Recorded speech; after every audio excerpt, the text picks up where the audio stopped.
Southwest 22nd Street, near 50th Avenue. That's where these two individuals, a girl.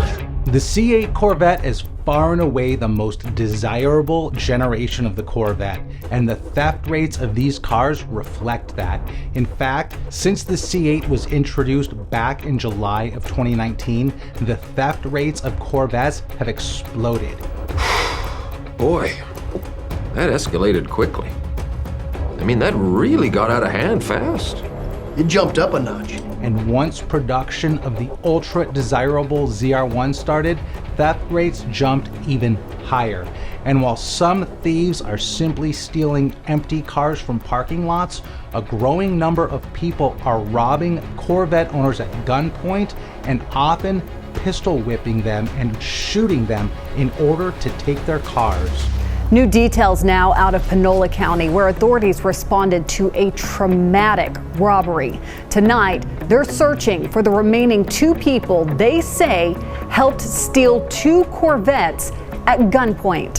What appears to be an attempted car theft now has a man in the hospital with life-threatening injuries. Another Michigan man was arrested for stealing Corvettes from the Bowling Green assembly plant. Southwest 22nd Street, near 50th Avenue. That is where these two individuals, a girl and a boy, have been detained. It's one of the biggest thefts that longtime Lawrenceburg cops can even remember. 3 expensive vehicles stolen from a local dealership, including a brand new Corvette driven right off the showroom floor. Used an electronic device to steal a $75,000 Corvette.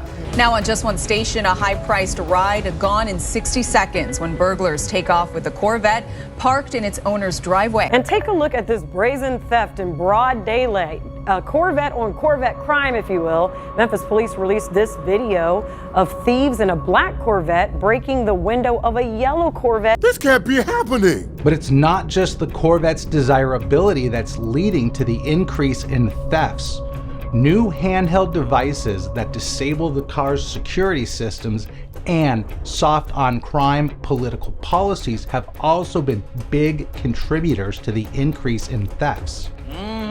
That's right. A huge number of Corvettes have been stolen in 2025, but most of the stories making headlines revolve around 2 separate thefts that occurred less than 5 months apart at the Bowling Green plant in Kentucky. The first occurrence happened back in March 22nd when a group of individuals used bolt cutters to cut a hole in the fence around the holding lot where the Corvettes were being stored.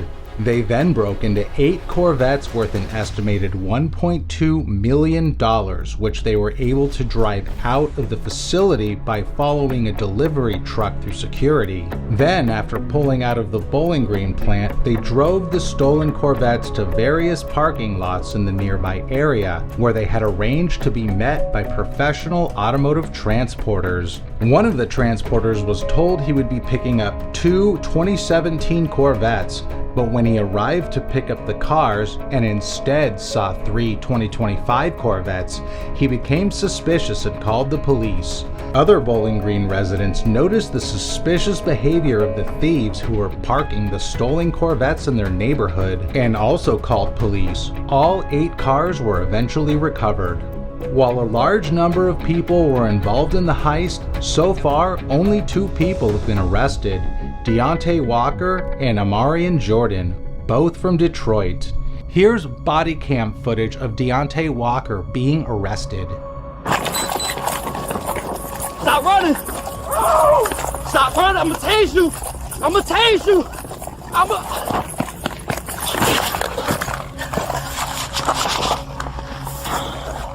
You're stepping up, got one fighter.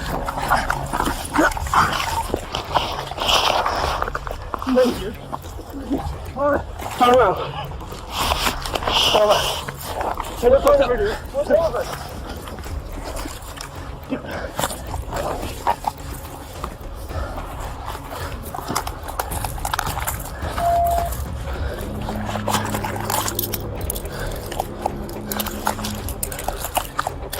Deontay Walker and Amarian Jordan have been charged with receiving stolen property, first-degree criminal mischief, third-degree fleeing or evading police, and resisting arrest. The second theft at the Bowling Green plant occurred on August 8th under nearly identical circumstances. Again, a group of individuals used bolt cutters to cut a hole in the fence around the holding lot where the Corvettes were being stored, and then broke into two ZR1s, which they were able to drive out of the facility by following a delivery truck through security. One of the ZR1s was Arctic White and the other was Sebring Orange, and both were still wrapped in their protective factory plastic. Local residents noticed the cars driving around while still wrapped in plastic and called the police. Once the thieves realized they were spotted, they split up and triggered a multi-state pursuit that reached speeds of 180 miles per hour. The Arctic White ZR1 was intercepted locally and forced to stop after running over spike strips, while the Sebring Orange ZR1 led police on a multi-state chase into Indiana, where the thief abandoned the car in Martin County.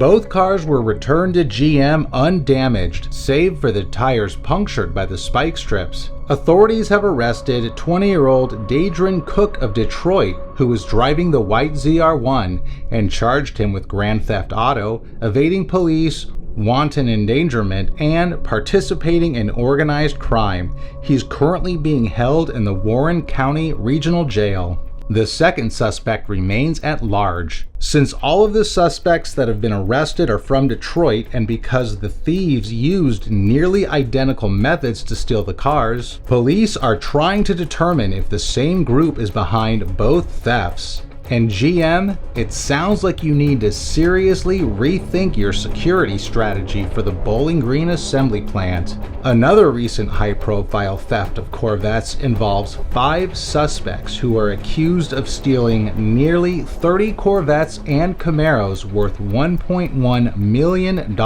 We are learning more about a new car theft trend involving Camaros and Corvettes, and the recent arrest by Plano police of 5 suspects responsible for stealing 29 cars worth more than $1 million. NBC5's Shannon Miller has more on how some of those suspects showed off the thefts on social media. Behind masks on a rainy day in March, 2 of the suspects first stole this Chevrolet SS from a gym parking lot in Plano.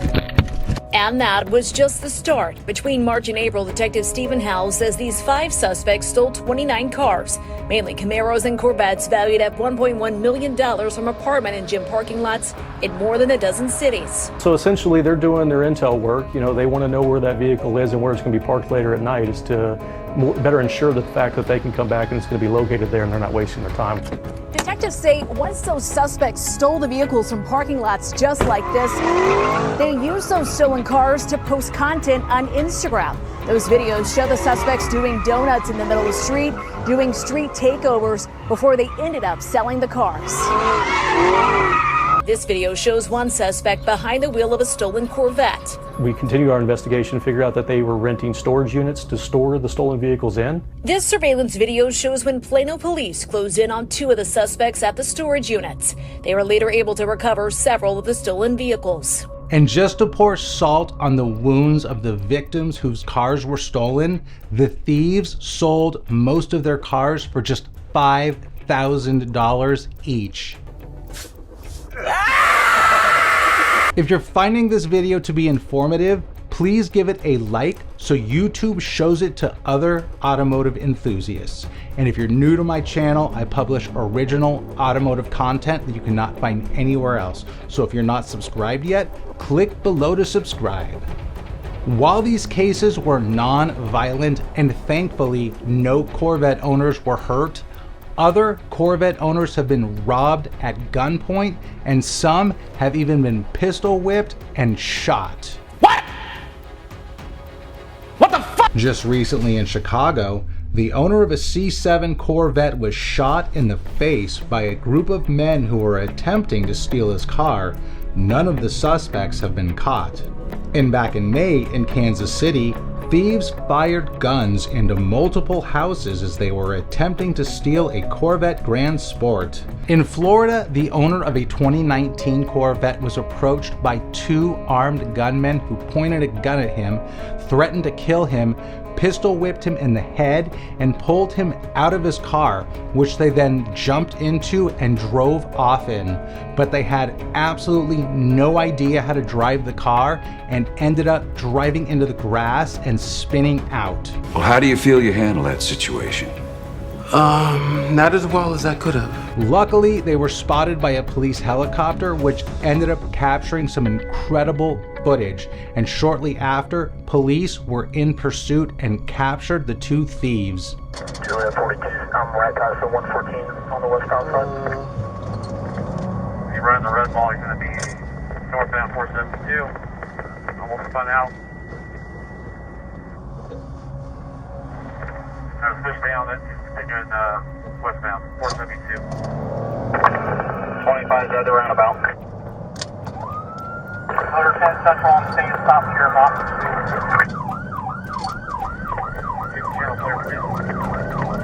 Pulling over, spinning out the grass right before MLK. Here's the bailout right here. Stop right before MLK. Bailout, blackmail, camo hoodie, running into the woods. Black mask, black pants, running into the wood line. Passenger side. Alright, everyone get on team, set up perimeter. Do not go into the woods.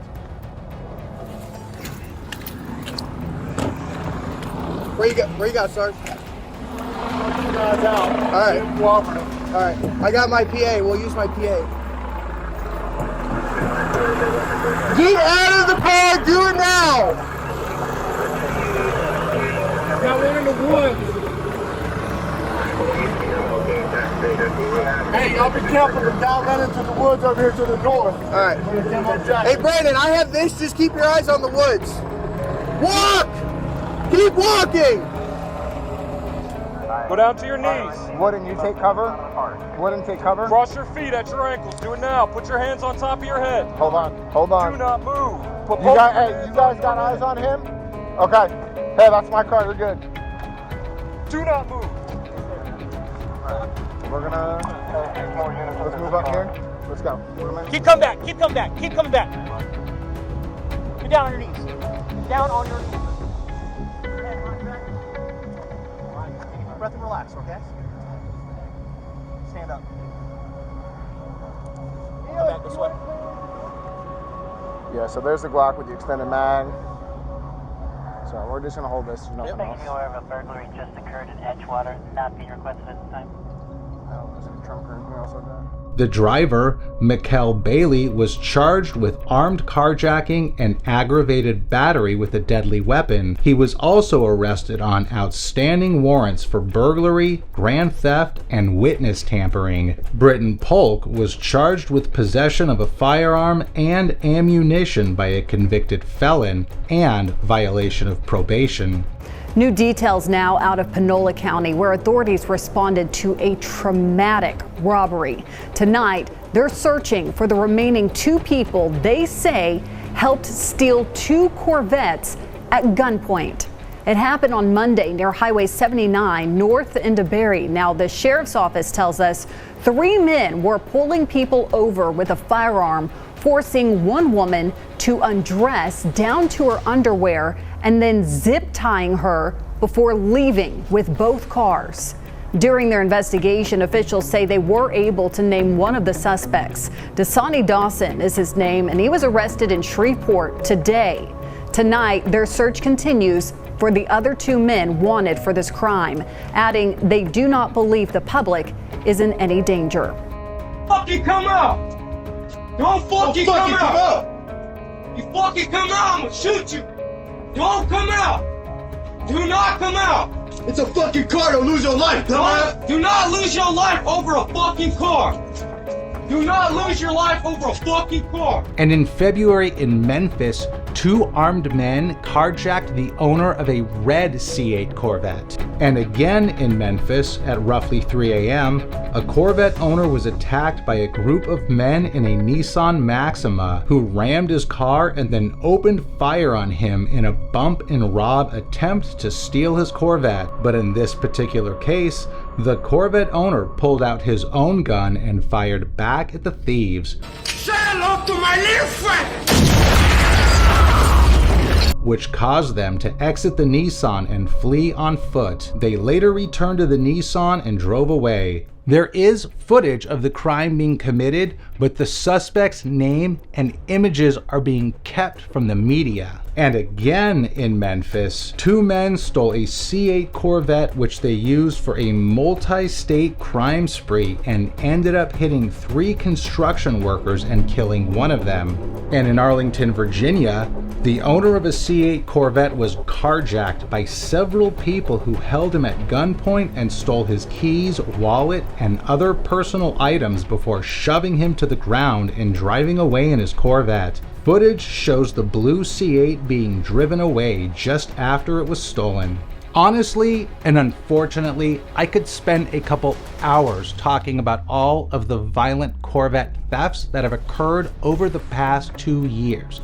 But I think at this point, it's become quite clear that violent car thieves are targeting Corvettes more than any other cars. So what's the cause in this spike in Corvette thefts? Why? Say it! Say it! As I said earlier, it has to do with 3 things: desirability, new devices that disable the car's security system, and what is quite possibly the biggest reason for the increase in car thefts, the soft on crime and anti-police attitudes that exist in the cities where the majority of these crimes are taking place. When it comes to devices that thieves are using to steal cars, there is unfortunately quite a few different kinds being used to defeat the security systems on newer cars. And these devices mostly target newer cars because the technology relies on electric signals instead of a physical key to start the engine. And these new theft devices are able to replicate the signal emitted by the key fob, which allows thieves to unlock the doors and start the engine without ever needing the actual fob. Martin County Sheriff's deputies searching, they say, for an organized crime ring that they say, look at the video for yourself, used an electronic device to steal a $75,000 Corvette. In the video from the Toyota dealership in Stewart, the suspect has a device in their hand and tries to get the car open. When that didn't work, Chief Deputy John Budenseek says he broke a window, climbed on in, then used the electronics to start the car and zoom away. Yeah, he unlocked the doors, dude. Man, we were just sitting in here. Look. It's like he had something right in his hand because of how he unlocked it. Well, and they drove off with the car. Oh, who's that? Hold on. Now let's talk about the biggest reason behind the increase in Corvette theft. The vast majority of car thefts are happening in cities that are led by soft on crime, anti-police politicians, and the vast majority of Corvette thefts are taking place in these cities. Coincidence? I think not! Out of all the Corvette thefts that have occurred in the past few years, the most violent instances took place in Detroit, Chicago, and Memphis. Surprise, surprise, surprise! These 3 cities share a lot of commonalities, especially when it comes to their soft on crime politicians and their anti-police activism movements. All 3 cities have defunded their police departments, which has led to many officers either being laid off or voluntarily leaving. Not a great plan. And following these actions, all 3 cities have experienced a spike in violent crimes. Well, Chicago is named America's murder capital for the 13th consecutive year. And Democrat leaders are now being called out for demonizing police and touting a declining crime rate despite the concerns of residents from all across that city. And even though these cities are engulfed in crime, nobody is marching down the streets protesting against the theft, the assaults, and the murders. They're marching down the streets protesting against the police and whatever social injustice is trending that week. And while there is a clear and obvious uptick in violent crimes in these cities, the politicians who run them show up to weekly press conferences claiming that the crime in their city is the lowest it's been in years. All violent crime is down in Chicago. When I hear your answer, no one in this room should be surprised that your approval rating is 6.6%. The mayor seems satisfied with the way things are going. What do you say? Acknowledging the 6.6% approval rating was probably the only truthful thing that happened at that hearing. You know, you're like, come on, man. You know, like, come on. But what's really happening is that the politicians are selectively reporting certain crimes and denying the existence of other crimes. You were saying something about best intentions? All while choosing not to punish criminals for things like theft in order to keep the reported crime statistics lower. Why must you turn my office into a house of lies? And in this crooked attempt to make it look like crime is down, these politicians are actually encouraging crime to happen even more. We have a political elite that is in love with criminality, that encourages criminal behavior, pushes down our police officers, demonizes their work on a daily basis, and elevates the perpetrators of crime as the victims of society themselves. We're through the looking glass here, people. So in these cities, when someone is shot and their Corvette is stolen, nobody cares because it doesn't fit the anti-police social justice narrative. You think the honey badger cares? It doesn't give a shit. In fact, when cars are stolen in these cities, some people don't even blame the criminals. They say it's the manufacturer's fault for making the cars so easy to steal. We've got to make sure that the automobiles are not so easy to steal so that they're a tempting, attractive nuisance for young people. And, you know, right now we are investigating 2 major automakers because their cars are dramatically too easy to steal for young people.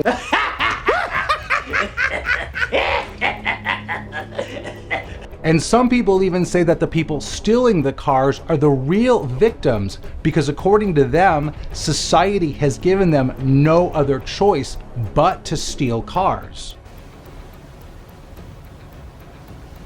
Right. And many of our politicians, like Brandon Johnson and others, continue to make excuses, continue to rationalize this behavior as opposed to hold them and their parents accountable for what's going on. My child was killed by a gang member, and you had more sympathy for that gang member than my child who was killed in front of my home. And in the rare instance that car thieves are actually caught, they're usually protected by the media, where instead of sharing their names, they're referred to as the driver, or Chicago area man, or the suspect. He ain't lying. And just to make it worse, these cities are also anti-gun. So when the car thieves roll up with their guns pointed at you, there's no way for you to defend yourself. And these criminals are free to take whatever they want from you. Amen, brother. So the majority of the people committing these crimes will continue committing them for the rest of their lives because they'll never face any real consequences. Tell it, Daddy. And when the people who live in these cities have the choice of working hard every day and saving up to buy the Corvette they want, or just simply steal the Corvette from the person who did work hard to buy it because there won't be any real consequences, which do you think they're going to choose? Testify! So at the end of the day, yes, people want Corvettes badly enough to steal them, and yes, people are using handheld devices to unlock new cars. But in many cities, there's no significant punishment for car theft, and that is the main factor in the increase in Corvette theft. And if you're a Corvette owner, you better be carrying. I have come here to chew bubblegum and kick ass. And I'm all out of bubblegum. Let me know your thoughts on all of this, and thank you for watching. And for more automotive content that you cannot find anywhere else, click here to subscribe. Juliet 42, I'm right past the 114 on the westbound side. If you run the red ball, you're going to be northbound 472. Almost spun out.